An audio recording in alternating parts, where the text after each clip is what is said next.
you stand at the edge of a precipice, not one carved by wind and stone, but by human ambition and the strange mathematics of the quantum realm. Below you, reality itself fragments into infinite possibilities, spinning, dancing, defying everything you thought you knew about the universe. This is the frontier of the quantum era, and you're about to witness how one company, IonQ, is building the very ladder that will let us climb down into that beautiful, terrifying unknown. But there's something else lurking in these quantum depths. A deadline. A digital doomsday whispered in the corridors of cybersecurity agencies worldwide. They call it Q-Day, the day when quantum computers become powerful enough to shatter every lock, crack every code, and expose every secret we've encrypted in the digital age. The question is no longer if it will come. The question is how soon.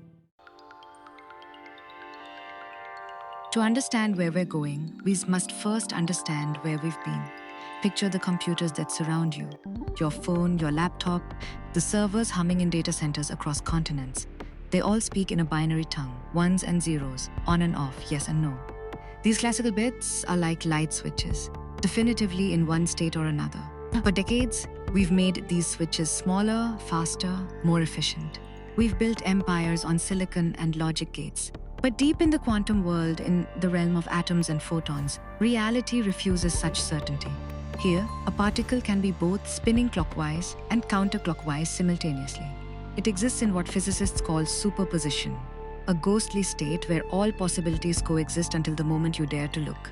This is the power IonQ harnesses, not with silicon transistors, but with individual atoms, specifically ytterbium ions, suspended in electromagnetic fields, isolated from the chaos of the outside world like jewels floating in a perfect vacuum. These aren't just bits.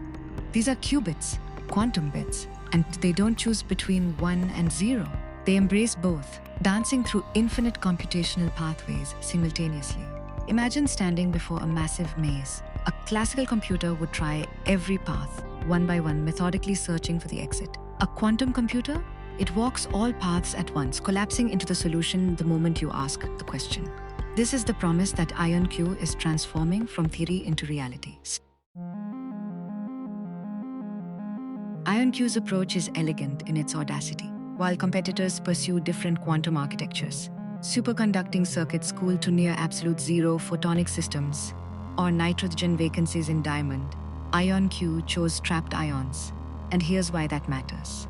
Picture each ion as a perfect, identical qubit, held motionless by lasers and electromagnetic fields in a chamber where even a single stray molecule would be catastrophic. These ions communicate with each other through their collective electromagnetic dance, what scientists call the Coulomb interaction. When we want these qubits to interact, precisely calibrated laser pulses manipulate their quantum states with surgical precision. The result? IonQ has achieved something called high gate fidelity, meaning their quantum operations are exceptionally accurate. In the quantum world, errors multiply like cracks spreading across ice. But IonQ's trapped ion systems maintain coherence longer, make fewer mistakes, and can network qubits together with an elegance that other systems struggle to match. Their latest system, the IonQ Forte, represents a quantum leap, pun absolutely intended, with 32 algorithmic qubits and a quantum volume that pushes the boundaries of what's commercially available. We're watching the computational equivalent of the first airplane flights. Clumsy by future standards, perhaps, but undeniably airborne. And they're not stopping. IonQ has charted a roadmap towards systems with hundreds, then thousands of qubits. Each doubling doesn't just double the power. It squares it, exponentially expanding the problems these machines can solve. Which brings us to the shadow falling across this quantum dawn. Right now, at this very moment, your bank transactions, your medical records, your private messages, all of it is protected by encryption that would take classical computers millions of years to break. These systems rely on mathematical problems so complex that brute force is essentially impossible.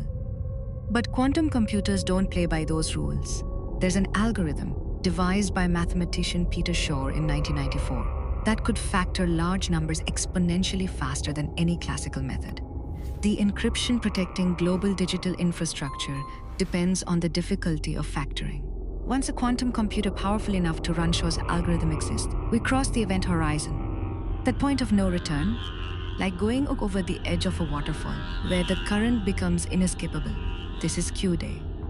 Current estimates suggest we need a quantum computer with somewhere between 1,000 to 4,000 stable, error-corrected qubits to break RSA 2048 encryption, the current standard.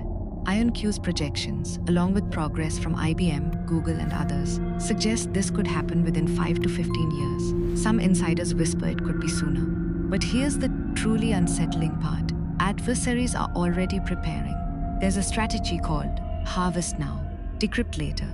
War state actors are stealing encrypted data today, storing it, waiting patiently for the quantum computers of tomorrow to unlock its secrets. The waterfall's roar is getting louder. Governments and researchers are scrambling to develop post-quantum cryptography, new mathematical approaches resistant to quantum attacks. The National Institute of Standards and Technology recently standardized several quantum-resistant algorithms. But transitioning global infrastructure, that's like replacing the engines on a plane mid-flight. So where does this leave us standing on this quantum precipice? IonQ and its competitors are opening doorways that cannot be closed. They're not villains or heroes, they're explorers, driven by the same curiosity that split the atom and mapped the human genome. The quantum computers they're building will revolutionize drug discovery, optimize global logistics, model climate systems, and crack problems that have haunted mathematics for centuries. But they will also fundamentally alter the balance of privacy and security that underpins our digital civilization. Perhaps the real question isn't whether Q days is coming sooner than we think. Perhaps it's whether we're prepared for what comes after.